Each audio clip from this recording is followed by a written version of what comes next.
अंत हो गया, अधर्म का अंत हो गया।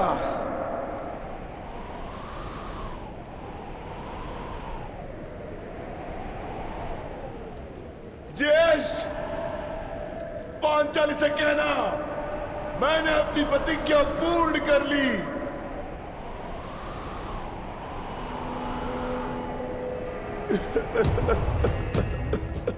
मैंने अपनी प्रतिज्ञा पूर्ण कर ली, पूर्ण कर ली, पूर्ण कर ली।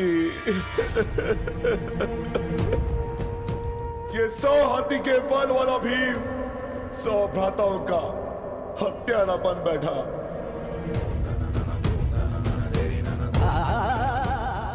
आज ये देवपुत्र अपने भ्राताओं का रक्त पीने वाला राक्षस बन बैठा।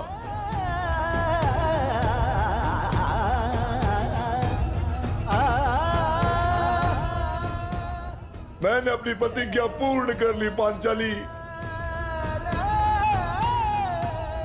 तुम्हारे अपमान का प्रतिशोध मैंने ले लिया। इस महायुद्ध में, इस महाभारत में मैं विजयी हो गया।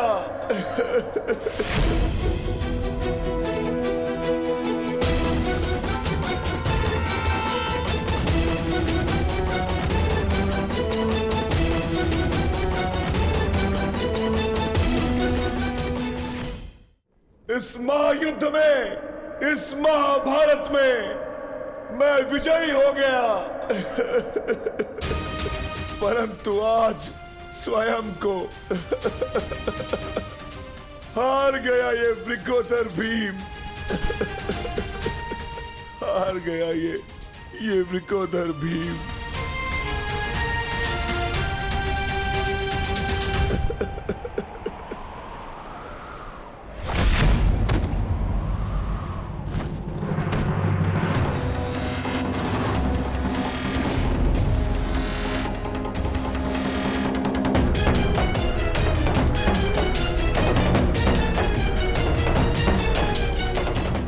मैंने कहा था ना भीम, यदि किसी ने नियम तोड़कर विजय पाई तो मैं स्वयं उसके प्राण हर लूंगा।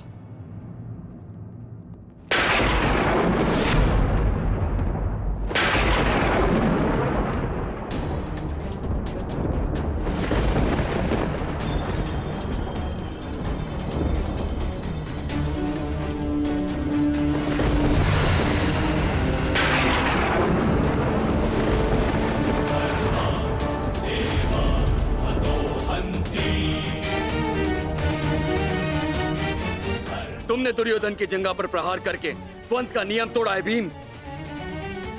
अब मैं तुम्हें जीवित नहीं छोड़ूंगा।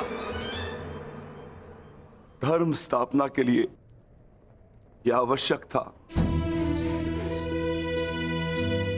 और मेरी प्रतिज्ञा पूर्ण होने के लिए भी माधव ने मुझे मार्ग दिखाया। परंतु यदि माधव के ज्येष्ठ मुझे यम के मार्ग पर भेजना चाहते हैं तो मैं उसके लिए भी सच्चा हूं। श्री बलराम।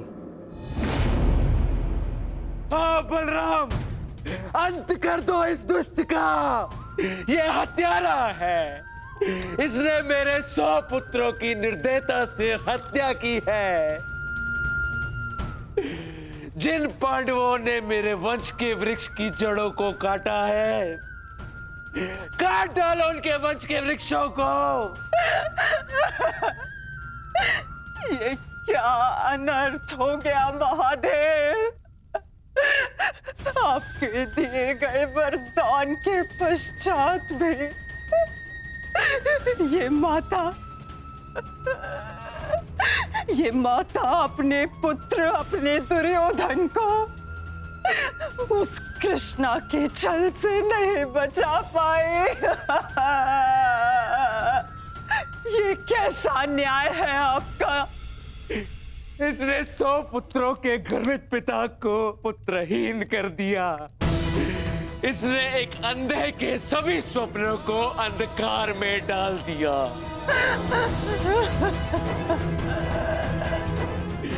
अंत कर दो इसका, मार डालो इसको अंदर। यदि मुझे कोई तर्पण करने वाला जीवित नहीं, तो इनका तर्पण करने वाला भी शेष नहीं होना चाहिए।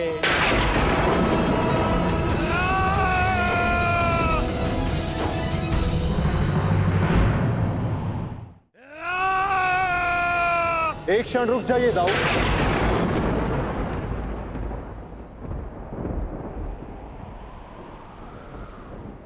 नहीं कान्हा, अब मत रोकना मुझे। अब मैं बंधित नहीं हूं। मैं अधर्म को तो नहीं रोक पाया, परंतु अधर्मी का नाश अवश्य करूंगा।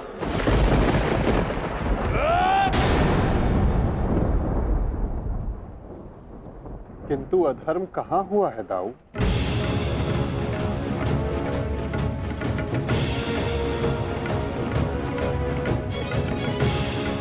भीम ने नियम भंग करते हुए दुर्योधन की जंघा पर प्रहार किया।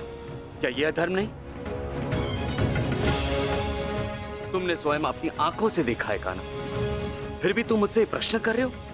हाँ दाऊ, क्योंकि ये प्रश्न उचित है।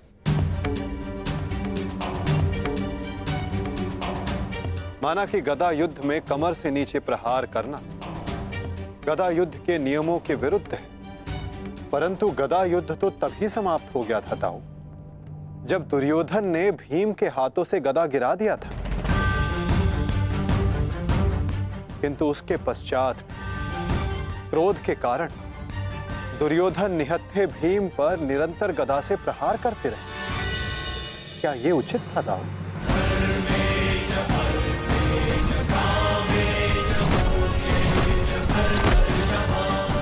नियम तो दुर्योधन ने तोड़ा था, विकोदर भीम ने तो केवल आत्मरक्षा का प्रयास किया था, जिसके कारण विकोदर को विवश होकर दुर्योधन की जंघा पर प्रहार करना पड़ा।